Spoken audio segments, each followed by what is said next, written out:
Isang malawak na lambak na natatakpan ng tuyo at maalikabok na mga buto. Ganap na katahimikan, ni isang bulong ng hangin ay wala kang maririnig. Biglang may ingay. Nagsisimulang gumalaw ang mga buto. Magkakasama sila. Lumalaki ang mga kalamnan at nabubuo ang balat. Sa ilang sandali, isang buong hukbo ay nakatayo, nabubuhay at humihinga. Parang eksena sa horror o sci-fi movie, di ba? Ngunit sa katotohanan, ito ay isang makapangyarihang pangitain sa Biblia na naganap libu-libong taon na ang nakalilipas. At ang pinakahindi kapanipaniwalang bagay ay ang lahat ng bagay ay may kinalaman sa iyong buhay ngayon. Si Ezekiel ay isang lalaking nasa desperado na sitwasyon. Isipin ito, siya ay isang propeta, ngunit siya ay malayo sa tahanan, ipinatapon sa ibang bansa. Ang kanyang mga tao, ang mga Israelita, ay nasakop at dinalang bihag sa Babylonia. Lahat ng alam at mahal nila ay naiwan para bang natapos na ang kanilang mundo. Nagkahiwalay ang mga pamilya, nawasak ang templo, ang lupang pangako ay nasa kamay na ng mga dayuhan. Naiisip mo ba ang pagkabigo, ang matinding kalungkutan? Akala ng marami, tapos na, pinabayaan na tayo ng Diyos. Wala na tayong pag-asa. Sa ganitong senaryo ng ganap na pagkatiwangwang nagpasya ang Diyos na kumilos. Mayroon siyang makapangyarihang mensahe na dapat ihatid. At pinili niya si Ezekiel na maging tagapagsalita niya. Ngunit hindi ito magiging isang karaniwang mensahe sa pamamagitan lamang ng mga salita. Hindi gagamit ang Diyos ng isang imaheng napakalakas, nakagigimbal na hindi ito makakalimutan ng sinuman. At ayun, magsisimula na ang ating kwento. Si Ezekiel marahil sa isang ordinaryong araw nang hindi inaasahan ang anumang hindi pangkaraniwang bagay, ay biglang naramdaman ang kamay ng Panginoon sa kanya. Naranasan mo na ba ang ganito? Yung feeling na may gagawin ng Diyos na malaki, bagay na magpapabago sa lahat. Ang propeta ay kinuha ng Espiritu at sa isang kisap mata, nakita niya ang kanyang sarili na dinala sa isang lugar na tila diretso mula sa kanyang pinakamasamang bangungot. Isang malaking lambak ang nakaunat sa harap niya, ngunit hindi ito isang lambak na puno ng mga halaman o buhay. Hindi ito ay lambak ng kamatayan, mga buto sa lahat ng dako, libo-libo, marahil milyon-milyon sa kanila na natuyo at pinaputi ng araw ang nagkalat sa lupa na parang isang kakilakilabot na labanan ang naganap noon pa nakakabingi ang katahimikan. Hindi isang ibon na umaawit, hindi ang ugong ng isang insekto, walang iba kundi ang hangin na humahampas sa mga nasira. Naramdaman siguro ni Ezekiel ang lamig sa kanyang gulugod. Ano ang ibig sabihin ng lahat ng ito? Bakit siya dinala ng Diyos sa isang tiwangwang na lugar? Hindi niya alam yon, ngunit malapit na niyang masaksihan ang isa sa mga pinakadakilang himala na naitala sa Biblia. Ang lambak na iyon ay hindi lamang isang sementeryo sa labas. Ito ay isang makapangyarihang simbolo ng espiritual na kalagayan ng mga tao ng Israel. Patay, walang pag-asa, nakalimutan. Ngunit malapit nang ipakita ng Diyos na kahit sa pinakaimposibleng sitwasyon, maaari siyang magbigay ng buhay. At alam mo kung ano ang mas nakakagulat? Ang kwentong ito ay hindi naipit sa nakaraan. Direktang makipag-usap sa amin ngayon. Ilang beses natin naramdaman ng ganito tulad ng ating mga pag-asa, ang ating mga pangarap, ang ating pananampalataya ay kasing tuyo ng mga butong iyon. Parang walang solusyon, walang pag-asa. Ngunit maghintay at tingnan kung ano ang gagawin ng Diyos sa lambak na ito. Dahil kung ano ang ginawa niya doon, magagawa rin niya sa buhay mo. Handa ka na bang makita ang imposibleng mangyari? Naroon si Ezekiel, nakatayo sa gitna ng nakakatakot na lambak na iyon, napapaligiran ng mga tuyong buto sa lahat ng dako. Ang katahimikan ay mapang-api, nabasag lamang ng tunog ng hanging humihip sa mga nasira. Siguradong tumitibok ang puso mo, malamang ay tumatakbo ang kanyang isip, sinusubukang iproseso ang nakikita ng kanyang mga mata. Sa sandaling ito ng pagkabigla at pagkalito, Tinanong siya ng Diyos ng isang katanungan, "Anak ng tao, mabubuhay ba ang mga butong ito?" Isipin ang epekto ng tanong na iyon. Para bang sinasalungat ng Diyos, hindi lamang ang lohika, kundi ang lahat ng batas ng kalikasan na alam natin. Mga tuyong buto, nakalantad sa araw at hangin, para sa sino ang nakakaalam kung gaano katagal nabubuhay muli. Imposible, di ba? Ngunit si Ezekiel, ang propetang ito, ay espesyal. Nakita ko ang Diyos na gumawa ng mga hindi kapanipaniwalang bagay noon. Alam niya na sa Diyos ang mga tuntunin ng posible at imposible ay hindi naaangkop sa parehong paraan. Kaya sa halip na mahulog sa bitag ng pagbibigay ng agarang hindi, tumugon ng may nakakagulat na karunungan. Panginoong Diyos, ikaw lamang ang nakakaalam. Para bang sinasabi ni Ezekiel, "Tingnan mo Panginoon, kung ako ang bahala o sino mang tao, sasabihin ko na walang pagkakataon, pero hindi ka limitado tulad namin. Kung ikaw ay nagtatanong, ito ay dahil ikaw, may iniisip ka, kaya sabihin mo sa akin, anong balak mong gawin?" Ang tugon na ito mula kay Ezekiel ay isang aral para sa atin. Ilang beses natin tinitingnan ang isang sitwasyon sa ating buhay at mabilis na naghihinuha na walang paraan para magbago iyon. Isang pag-aasawa na tila walang pag-asa, isang panaginip na inilibing taon na ang nakalilipas, isang sakit na sinasabi ng mga doktor na walang lunas, isang sitwasyon sa pananalapi na tila isang napakalalim na hukay. Ito ang sarili nating mga lambak ng mga tuyong buto. At doon dumarating ang Diyos at nagtatanong sa atin ng parehong tanong, mabubuhay ba itong muli? Ang una nating reaksyon ay maaaring hindi makapaniwala, maging ang pangangati. Anong ibig mong sabihin, Diyos? Hindi mo ba nakikita walang paraan? Ngunit paano kung tulad ni Ezekiel, matuto tayong tumugon? Ikaw lang ang nakakaalam? Ang tanong na ito mula sa Diyos ay hindi lamang tungkol sa mga tuyong buto sa isang malayong lambak. Ito ay tungkol sa pag-asa. Ito ay tungkol sa paniniwalang kayang gawin ng Diyos ang imposible. Ito ay isang paanyaya na makita ang higit sa ating mga limitasyon at masulyapan ang mga banal na posibilidad. Isipin ang mga bahagi ng iyong buhay na tila patay. Ang relasyon na hindi mo sinusubukang ayusin, ang pangarap na ibinaon mo dahil tila imposible, ang sitwasyong sinasabi ng lahat ay walang solusyon. Paano kung tinatanong ka ng Diyos ngayon, mabubuhay ba ito? Ang tanong ng Diyos kay Ezekiel ay isang makapangyarihang paalaala na walang bagay na hindi maaabot ng kapangyarihan ng Diyos sa pagpapanumbalik. Ito ay isang paanyaya upang palawakin ang ating pananampalataya, upang maniwala sa imposible. Dahil sa bandang huli, ang sagot sa tanong na ito ay hindi nakasalalay sa mga pangyayari, ni sa mga probabilidad, ni sa ating pananampalataya. Ito ay nakasalalay sa kapangyarihan ng isa na nagtatanong.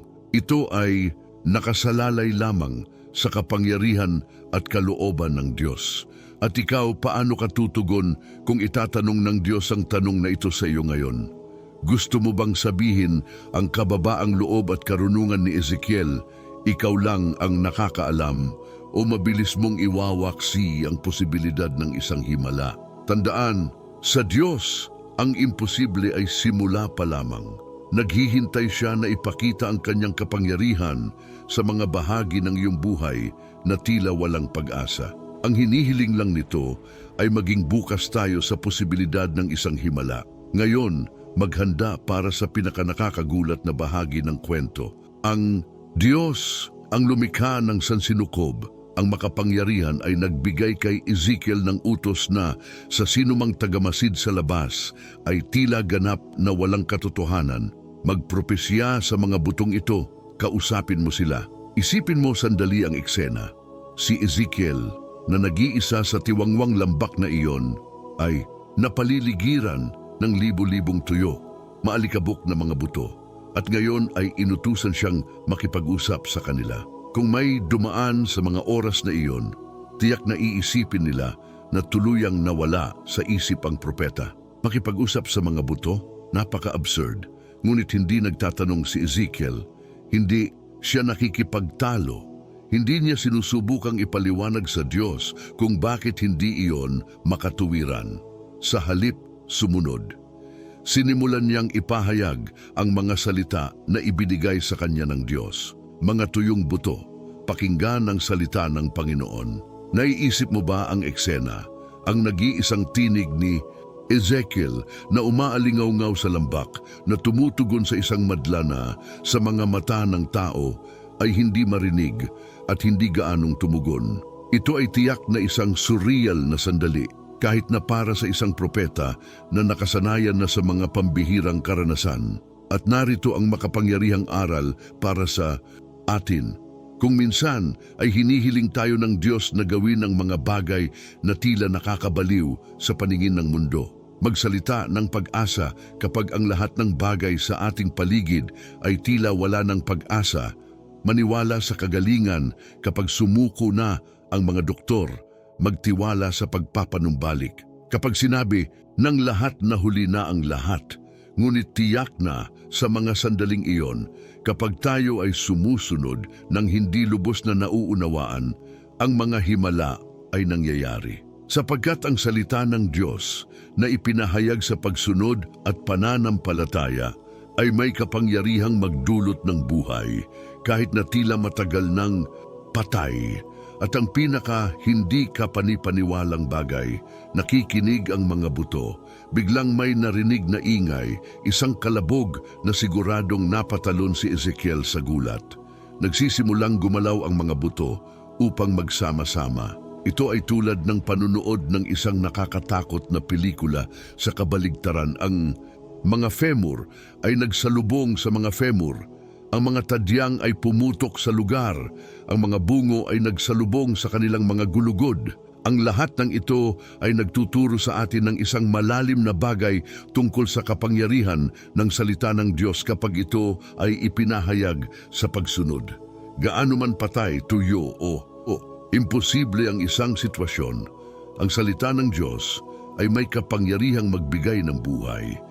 Isipin ang mga bahagi ng iyong buhay na tila patay na gaya ng mga butong iyon. Marahil ito ay isang relasyon na tila lampas sa pagkakasundo o isang panaginip na matagal mo nang ibinaon na hindi mo man lang maalala. Maaaring ito ay isang sitwasyon sa pananalapi na tila hindi malulutas o isang pakikibaka sa pagkagumon na sinubukan mong pagtagumpayan ng maraming beses nang walang tagumpay. Paano kung hilingin sa iyo ng Diyos na manghula tungkol sa mga sitwasyong ito na sabihin ang kanyang salita ng buhay sa kanila? Kahit na ito ay tila baliw, kahit na walang nakikitang tanda ng pagbabago. Madaling masiraan ng loob kapag tinitingnan natin ang sarili nating lambak ng mga tuyong buto. Nakatutukso ang sumuko sa kawalan ng pag-asa sa pagbibitiw. Ngunit ang kwento ni Ezekiel ay nagpapaalala sa atin na sa Diyos walang higit sa posibilidad ng pagpapanumbalik. Oo nga, ang pagsasalita ng may tuyong buto ay parang nakakabaliw. Ngunit ilang beses natin makikita sa Biblia na hinihiling ng Diyos sa mga tao na gawin ang mga bagay na tila hindi malusog. Si Noe na gumagawa ng arka sa tuyong lupa, si Moises na itinaas ang kanyang tungkod sa ibabaw ng dagat na pula, Joshua nagmamartsa sa palibot ng Jericho, Gideon binawasan ng kanyang hukbo bago ang isang mahalagang labanan. Sa bawat isa sa mga kasong ito, ang pagsunod sa isang tila nakakabaliw na utos ay naging daan para sa isang kamanghamanghang himala. At ang parehong bagay ay maaaring mangyari sa ating buhay ngayon. Paano kung nagsimula tayong magpropesya sa ating sariling mga lambak ng tuyong buto? Ipahayag ang mga pangako ng Diyos sa mga tila walang pag-asa na sitwasyon. Nagsasalita ng buhay kung saan nakikita lamang natin ang kamatayan, nagpapahayag ng tagumpay kung saan nakakakita lamang tayo ng pagkatalo.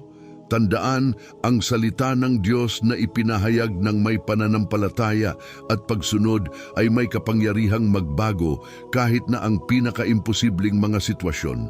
Huwag maliitin ang kapangyarihan ng pagbukas ng iyong bibig at pagpapahayag kung ano ang sinasabi ng Diyos kahit na ang lahat ng bagay sa paligid mo ay tila sumasalungat sa katotohanan iyon.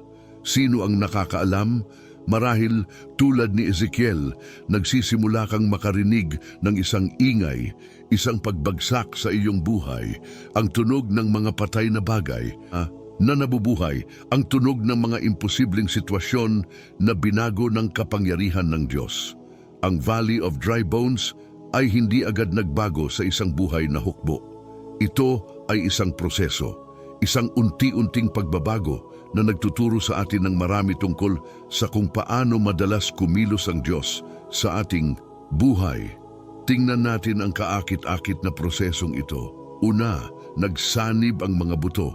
Isang nakakabinging ingay ang umalingaw-ngaw sa lambak habang libu-libong buto ang gumagalaw, nagbanggaan at nagkakasya. Ito ay tulad ng isang malaking palaisipan na pinagsama ang sarili nito. Ang mga femur na nagsasalubong sa mga pelvis, ang vertebrae na nakahanay, ang mga tadyang na nakayakap sa mga vertebral column. Ito ay isang surreal na tanawin halos nakakatakot ngunit sa parehong oras kahanga-hanga. Pagkatapos ay lumitaw ang mga litid at kalamnan. Nagsimulang takpan ng mga layer ng tissue ang bagong nabuong skeleton. Parang nanonood ng live na anatomy class pero sa sobrang bilis kung saan mayroon lamang mga tuyo at puting buto, mayroon na ngayong anyo at istruktura ang pangako ng paggalaw. Sa wakas, natakpan ng balat ang lahat. Ang dating kakatwang pagpapakita ng mga nakalantad na kalamnan ay naging buong katawan. Libu-libo sa kanila nakahiga sa lambak na parang natutulog lamang. Ang pag-unlad na ito ay nagtuturo sa atin ng isang bagay na mahalaga tungkol sa kung paano madalas kumikilos ang Diyos sa ating buhay. Bihirang makakita tayo ng agarang pagbabago, isang himala na nangyayari sa isang kisap mata. Mas karaniwan, ito ay isang proseso, step by step, layer by layer. Ang Diyos ay muling nagtatayo, nagpapanumbalik at nagbibigay ng buhay. Isipin kung paano ito naaangkop sa ating espiritual na paglalakbay. Kapag bumaling tayo sa Diyos, bihira tayong makaranas ng kumpleto at agarang pagbabago. Sa halip, ito ay isang paglalakbay. Una, ang mga pangunahing istruktura ng ating pananampalataya ay nagsisimulang magkaroon ng hugis. Ang mga ito ay bumubuo. Tulad ng mga buto na nagsasama-sama, nagsisimula tayong maunawaan ang mga pangunahing katotohanan ng Ebanghelyo at bumuo ng mga gawi ng panalangin at pagbabasa ng Biblia. Pagkatapos tulad ng mga kalamnan at litid, ang ating pananampalataya ay nagkakaroon ng lakas at kakayahang umangkop. Sinimulan nating gamitin ang ating natutunan sa iba't ibang bahagi ng ating buhay. Ang aming mga paniniwala ay nasubok at sa proseso, sila ay nagiging mas matatag. Sa wakas, tulad ng balat na tumatakip sa katawan, ang ating bagong pagkakakilanlan kay Kristo ay nagiging mas maliwanag sa mundo sa paligid natin. Ang ating pagkatao ay nababago. Ang ating mga relasyon ay naapektuhan. Ang ating impluensya ay lumalaki. Ngunit pansinin, kahit na matapos ang lahat ng hindi kapani-paniwalang prosesong ito, may isang bagay na mahalaga pa rin ang nawawala, ang hininga ng buhay. Ito ay nagpapaalala sa atin na kahit anong pilit natin, gaano man tayo lumago at magbago, ang tunay na buhay ay nagmumula lamang sa Diyos. Hindi natin ito kayang gawin sa ating sarili. Ang unti-unting pagbabagong ito ay nagtuturo sa atin ng pasensya at tiyaga. Minsan tinitingnan natin ang ating buhay o ang buhay ng mga nakapaligid sa atin at nadidismaya sa kawalan ng pag-unlad. Gusto naming makita ang isang agarang pagbabago, isang instant na pagbabago. Ngunit madalas na pinipili ng Diyos na gumawa sa paglipas ng panahon, hakbang-hakbang. Nagbibigay din ito sa atin ng pag-asa. Marahil ikaw ay nasa simula ng iyong espiritual na paglalakbay pakiramdam tulad ng mga nakakalat na buto na hiwalay. Walang layunin o di kaya'y nasa malayo ka. Ampa sa proseso na nagsisimulang makita ang istruktura ngunit hindi pa ang kabuuan ng kung ano ang gustong gawin ng Diyos. Nasaan ka man, alamin mong hindi pa tapos ang Diyos. Siya ay patuloy na nagtatrabaho, bumubuo, naghuhulma. At para sa mga nagdarasal para sa iba, marahil isang bata na lumayo sa pananampalataya, isang hindi naniniwalang asawa, isang kaibigan na nakikipaglaban sa adiksyon. Ang kwentong ito ay nagbibigay ng panghihikayat. Kahit na hindi natin nakikita ang panlabas na pagbabago, maaaring gumagawa ang Diyos sa likod ng mga eksena. Pinagsasama-sama ang mga buto, inihahanda ang lupa para sa isang mas nakikitang pagbabago. Malinaw ang aral dito, huwag sumuko sa gitna ng proseso. Huwag husgahan ang gawain ng Diyos bago ito matapos. Patuloy na magtiwala, patuloy na sumunod, patuloy na magpropesiya ng mga salita ng Diyos tungkol sa iyong sitwasyon. Sapagkat ang Diyos na maaaring magdala ng isang hukbo mula sa isang lambak ng mga tuyong buto ay tiyak na makumpleto ang mabuting gawain na kanyang sinimulan sa iyo at sa iyong mga ipinagdarasal. Ngayon ay dumating na tayo sa rurok ng kwento, ang pinakakapanapanabik at makapangyarihang sandali. Nakita ni Ezekiel sa harap niya ang isang hindi kapanipaniwalang tanawin, libu-libong perpektong nabuo, anatomikal na kumpletong mga katawan na nakahiga sa buong lambak. Ngunit mayroong isang mahalagang problema, patay silang lahat, walang hininga, walang tibok ng puso, walang buhay. Sa sandaling ito ibinigay ng Diyos ang kay Ezekiel ang kanyang pangalawang nakakagulat na utos.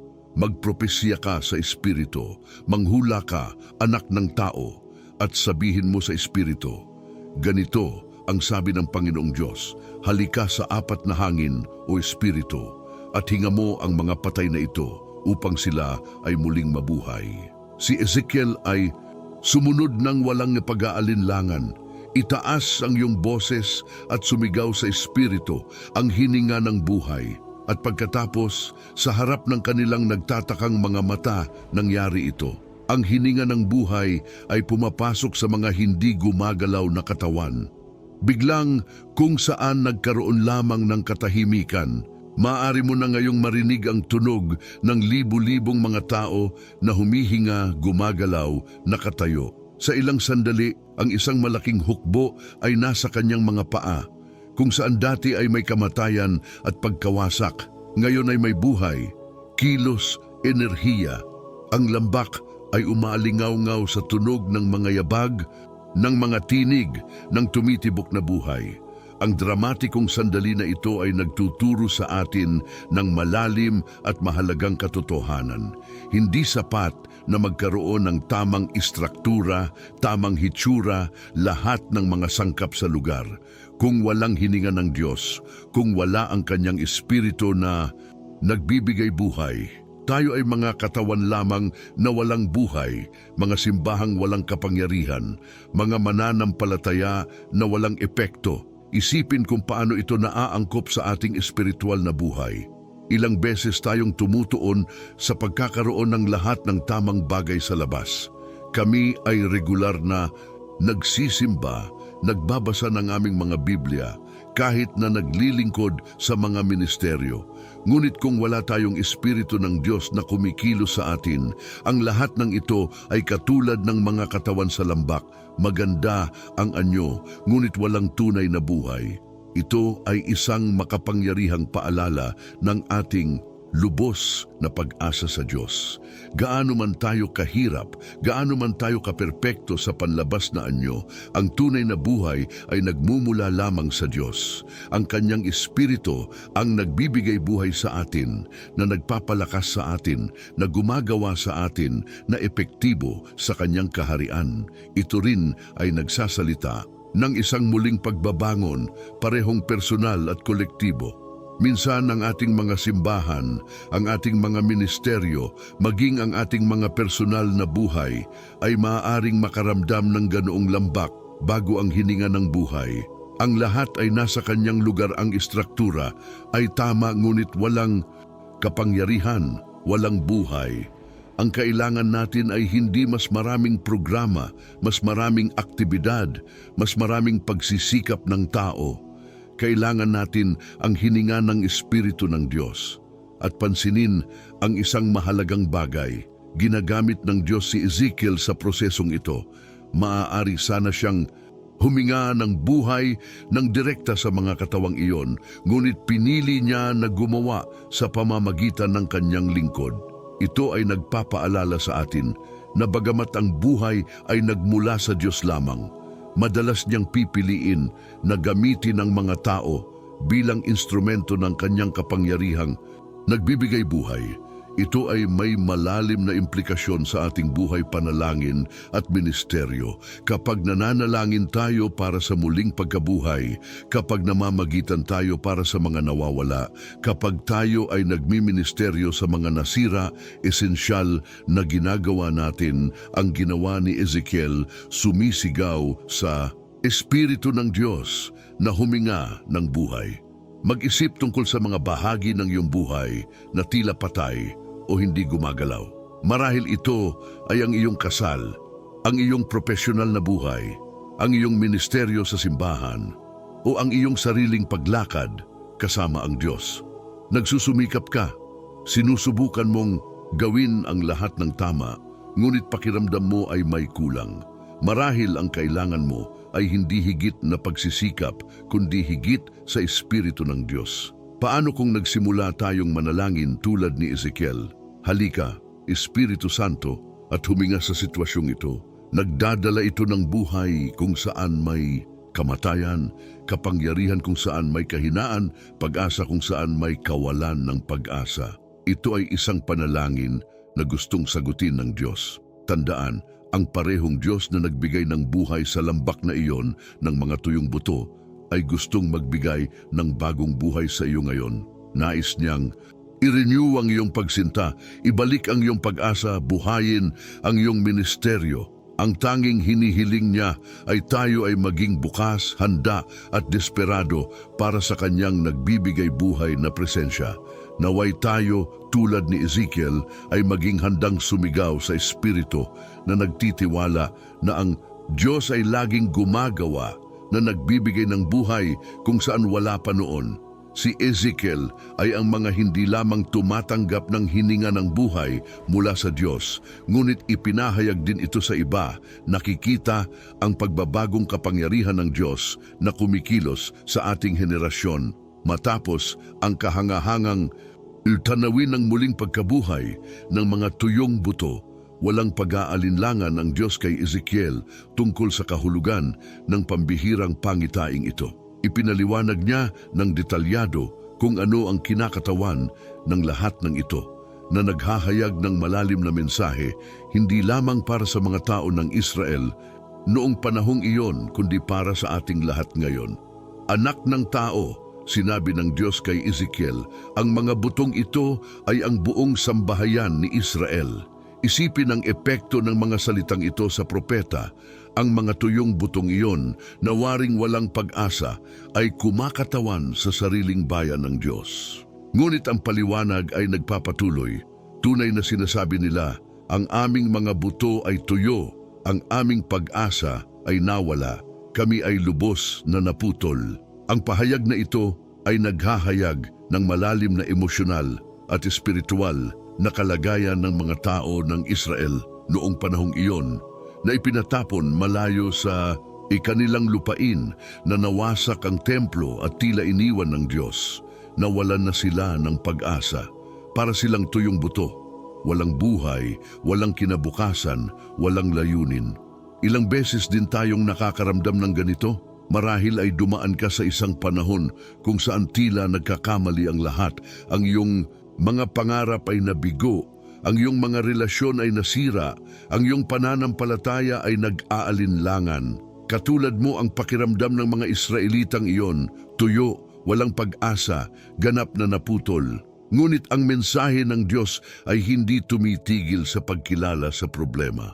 Nagpapatuloy, kaya't manghula ka at sabihin mo sa kanila, Ganito ang sabi ng Panginoong Diyos, narito, aking bubuksan ang inyong mga libingan at iaahon ko kayo mula sa inyong mga libingan, o aking bayan, at aking dadalhin kayo sa lupain ng Israel. Napakalakas na pangako, hindi lamang kinikilala ng Diyos ang desperadong kalagayan ng kanyang bayan, ngunit nangangako ng ganap na pagpapanumbalik. Nangangako siya na ilalabas sila sa kanilang mga libingan, hindi lamang sa pisikal, kundi pati na rin sa emosyonal at espiritual, at ibabalik sila sa kanilang lupain. Para sa mga Israelita, ito ay nangangahulugan ng isang pangako ng pagbabalik mula sa pagkatapon at pambansang pagsasauli. Ngunit para sa atin ngayon, ito ay nagdadala ng mas malalim na kahulugan. Ito ay kumakatawan sa pangako ng Diyos na iligtas tayo mula sa mga libingan ng ating kawalan ng pag-asa at bibigyan tayo ng bagong buhay kapag pakiramdam natin ay patay na tayo sa loob. Ang Diyos ay nagpapatuloy, at aking ilalagay ang aking espiritu sa loob ninyo at kayo'y mabubuhay, at ilalagay ko kayo sa inyong sariling lupain, at inyong malalaman na ako ang Panginoon ang nagsalita at aking ginawa ito, sabi ng Panginoon. Narito ang puso ng bagay, ang pangako ay hindi lamang para sa isang panlabas na pagpapanumbalik, ngunit para sa isang malalim na panloob na pagbabago. Nangako ang Diyos na ilalagay ang kanyang sariling espiritu sa kanyang mga tao. Ito ay nagsasalita ng pagpapalagayang loob, isang malalim na koneksyon sa banal na higit pa sa panlabas na mga pangyayari. Para sa atin bilang mga Kristiyano, ito ay direktang tumutukoy sa gawain ni Hesu Kristo at sa kaloob ng banal na espiritu.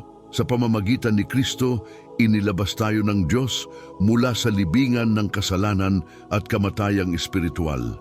Binibigyan niya tayo ng bagong buhay, hindi lamang sa metaporikal, kundi literal sa pamamagitan ng presensya ng kanyang espiritu sa loob natin. At ano ang tunay na layunin ng lahat ng ito? Pagkatapos ay malalaman ninyo na ako, ang Panginoon, ang nagsalita at ginawa ko ito. Ang pagpapanumbalik, ang bagong buhay, ang kapangyarihan ng espiritu, lahat ay nagsisilbi upang ihayag kung sino ang Diyos, upang ipakita ang kanyang kapangyarihan, kanyang katapatan, kanyang walang sawang pag-ibig para sa kanyang mga tao. Ito ay nagpapaalala sa atin na ang mga himala sa ating buhay, malaki man o maliit, ay hindi lamang para sa ating pansariling kapakanan. Sila ay mga buhay na patotoo ng katangian at kapangyarihan ng Diyos. Kapag iniligtas tayo ng Diyos mula sa mga imposibleng sitwasyon nang magbigay siya ng bagong buhay sa mga lugar na akala natin ay lampas na sa katubusan, inihahayag niya ang kanyang sarili, hindi lamang sa atin kundi pati na rin sa mundo sa ating paligid. Isipin ang mga implikasyon nito sa iyong sariling buhay. Ang sitwasyong iyon na tila walang pag-asa, ang relasyong iyon na tila walang pag-asa na nasira, ang pangarap na matagal mo nang ibinaon. Paano kung may mga pagkakataon para sa Diyos na ipakita ang kanyang kapangyarihan sa pagpapanumbalik? Paano kung sa pamamagitan ng iyong pagpapanumbalik, nais ng Diyos na ihayag ang kanyang sarili hindi lamang sa iyo, kundi sa lahat ng nasa paligid mo? Ang pangitain ng mga tuyong buto ay nagtuturo sa atin na walang bagay na hindi maaabot ng kapangyarihan ng Diyos sa pagpapanumbalik. Walang sitwasyong masyadong desperado, walang pusong masyadong matigas, walang buhay na masyadong wasak na hindi na ito maibabalik ng Diyos sa buhay. Ngunit higit pa riyan, itinuturo nito sa atin na ang ating pagpapanumbalik ay may mas malaking layunin, ang luwalhatiin ng Diyos at ihayag ang kanyang pagkatao sa mundo. Naway tayo bilang mga tao ng Israel ay payagan ng Diyos na iligtas tayo mula sa ating mga libingan, punuin tayo ng kanyang espiritu at gamitin ang ating mga kwento ng pagpapanumbalik bilang mga buhay na patotoo ng kanyang kapangyarihan at walang Kondisyong pag-ibig, ang pangitain ng mga tuyong buto ay hindi nagtatapos sa pagpapakita ng kapangyarihan ng Diyos na maglabas ng buhay mula sa wala. Umaabot ito sa mas malalim at mas malawak na pangako ng kabuuang pagpapanumbalik. Hindi lamang ipinangako ng Diyos na bibigyan ng buhay ang mga tuyong buto, ngunit nangangako rin siya na ganap na ibalik ang kanyang mga tao sa kanilang lupain at layunin. Narito, aking bubuksan ang inyong mga libingan at iaahon kayo mula sa inyong mga libingan, o aking bayan, at aking dadalhin kayo sa lupain ng Israel. Ang pahayag na ito mula sa Diyos ay puno kahulugan at pag-asa. Ito ay hindi lamang tungkol sa pag-akyat mula sa literal na mga libingan, ngunit tungkol sa pagiging rescued mula sa mga sitwasyon na tila pangwakas at walang pag-asa gaya ng mismong kamatayan. Para sa mga tao ng Israel sa pagkatapon, ang pangakong ito ay nangangahulugan ng higit pa sa heograpikal na pagbabalik sa kanilang sariling bayan. Kinakatawan nito ang pagpapanumbalik ng kanilang pagkakakilanlan bilang mga pinili ng Diyos, ang pagpapanibago ng kanilang tipan, at ang pagkakataong muling matupad ang kanilang banal na layunin. Isipin ang kapangyarihan ng pangakong ang ito. Hindi lang sinabi ng Diyos na aayusin niya ang mga bagay o bahagyang pagbubutihin ang sitwasyon. Ipinangako niya ang isang ganap na pagbaligtad sa kanilang mga kalagayan. Isang pagpapanumbalik na lubhang radikal na ito ay parang pag-ahon mula sa libingan tungo sa isang bagong buhay. Para sa atin, ngayon, ang pangakong ito ay sumasalamin ng malalim sa ating personal na buhay. Ilang beses na nating nadama na nakakulong tayo sa isang libingan dahil man sa depresyon, adiksyon, nasirang relasyon, pagkabigo sa karera o kahit na mga espiritual na krisis. Ang pangako ng Diyos ay kaya niya at bubuhayin tayo mula sa mga libingan na ito. Ngunit pansinin, ang pangakong ito ay hindi lamang tungkol sa pagtakas sa masasamang pangyayari. Hindi lamang ipinangako ng Diyos na ilalabas tayo sa libingan. Nangangako siya na ibabalik tayo sa lupa, ang lugar ng pagpapala, layunin at lapit sa Kanya na palaging Kanyang intensyon para sa atin. At ilalagay ko ang aking espiritu sa loob ninyo at kayo'y mabubuhay. Ito ang puso ng pangako ng Diyos sa pagpapanumbalik. Ito ay hindi lamang tungkol sa pagbabago ng ating panlabas na kalagayan, ngunit tungkol sa malalim na panloob na pagbabago. Nangangako ang Diyos na ilalagay ang Kanyang Espiritu sa atin, ang tunay na pinagmumulan ng buhay. Para sa atin bilang mga Kristiyano, ang pangakong ito ay direktang tumutukoy sa gawain ni Hesukristo at sa kaloob ng banal na Espiritu. Sa pamamagitan ni Kristo, hindi lamang tayo pinatawad, kundi tayo ay napuno ng mismong buhay ng Diyos. Ang banal na Espiritu sa loob natin ang garantiya ng ating ganap na pagpapanumbalik, ang kapangyarihang nagbibigay daan sa atin na mamuhay ng masaganang buhay na ipinangako ni Jesus. Ang pangakong ito ng pagpapanumbalik ay komprehensibo. Sinasaklaw nito ang bawat aspeto ng ating buhay, espiritual, emosyonal, relasyon at maging pisikal. Ang Diyos ay hindi interesado sa bahagyang o pansamantalang mga solusyon. Nais niyang ibalik tayo ng buo at ibalik tayo sa Kanyang orihinal na layunin para sa ating buhay. Isipin ang mga implikasyon nito sa iyong sariling buhay. Marahil ay mayroon kang mga lugar na tila hindi na matubos, mga relasyon na tila hindi na mababawi pa, mga pangarap na matagal nang namatay o emosyonal na mga sugat na tila hindi pa ganap na naghihilom. Ang pangako ng Diyos ay kaya niyang ibalik kahit ang mga lugar na iyon. Ngunit ang pagpapanumbalik ng Diyos ay hindi laging katulad ng inaasahan natin. Minsan, sa halip na ayusin lamang ang nasira, ang Diyos ay gumagawa ng isang bagay na ganap na bago at mas mahusay. Isipin ang tungkol kay Joseph sa Lumang Tipan. Hindi lamang siya pinalabas ng Diyos sa bilangguan, itinaas niya siya sa isang posisyon ng awtoridad na hindi niya akalain. Hinahamon din tayo ng pangako ng pagpapanumbalik ng Diyos na huwag manirahan sa mas mababa sa kanyang pinakamabuting kalooban para sa ating buhay. Madaling masanay sa ating mga libingan ang magbitiw sa ating mga sarili sa pamumuhay na mas mababa sa kung ano ang mayroon ang Diyos para sa atin. Ngunit tinawag tayo ng Diyos na lumabas upang mabuhay, upang maranasan ang kabuuan ng kanyang pagpapanumbalik. Sa wakas, ang pangako ng Diyos na panunumbalik ay hindi lamang para sa ating individual. Ito ay may kolektibong implikasyon, tulad ng ipinangako ng Diyos na ibalik ang buong bansang Israel. Nais niyang ibalik ang buong pamilya, simbahan at komunidad. Tayo ay tinawag na maging mga ahente ng panunumbalik na iyon na nagdadala ng pag-asa ng Diyos at ng kanyang kapangyarihang nagpapabago sa mga libingan sa ating paligid. Naway, yakapin natin ang pangakong ito ng pagpapanumbalik gamit ang dalawang kamay. Naway magkaroon tayo ng lakas ng loob na payagan ng Diyos na iangat tayo mula sa ating mga libingan, punuin tayo ng kanyang espiritu at gamitin tayo upang dalhin ang kanyang pagpapanumbalik sa isang wasak na mundo. Sapagkat ang Diyos na makapagtatag ng hukbo mula sa lambak ng mga tuyong buto ay tiyak na makapagpapanumbalik at makapagpapabago sa bawat aspeto ng ating buhay para sa kanyang kaluwalhatian. Kung magkagayoy malalaman ninyo na ako ang Panginoon kapag binuksan ko ang inyong mga libingan at itinaas, ko kayo mula sa inyong mga libingan o aking bayan.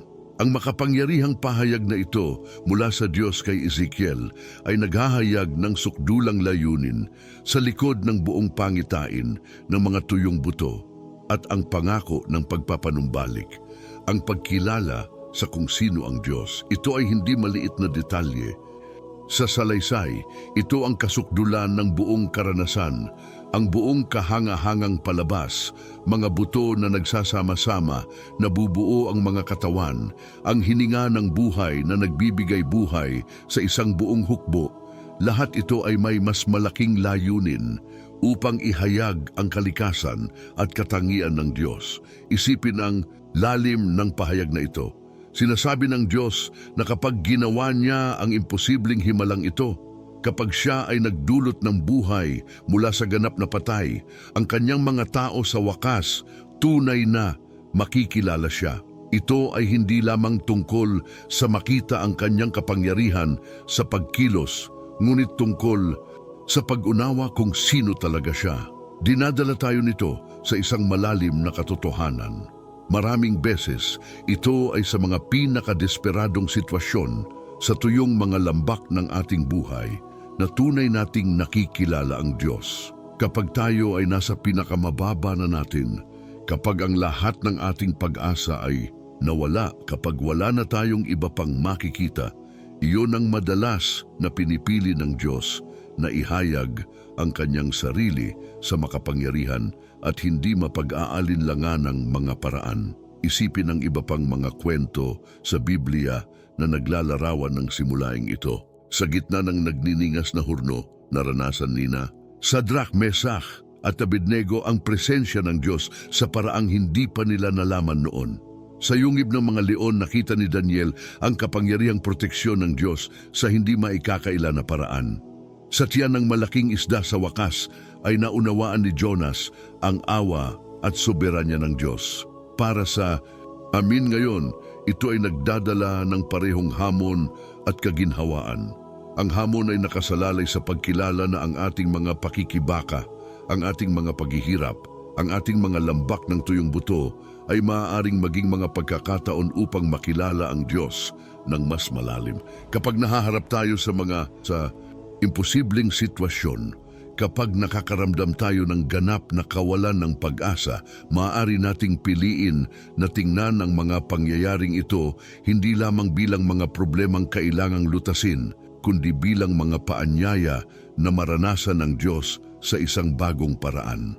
Ang kaaliwan ay nagmumula sa Katiyakan na ginagamit ng Diyos ang lahat ng bagay kahit ang pinakamatinding paghihirap natin upang ihayag ang kanyang sarili sa atin. Walang nasasayang sa kamay ng Diyos.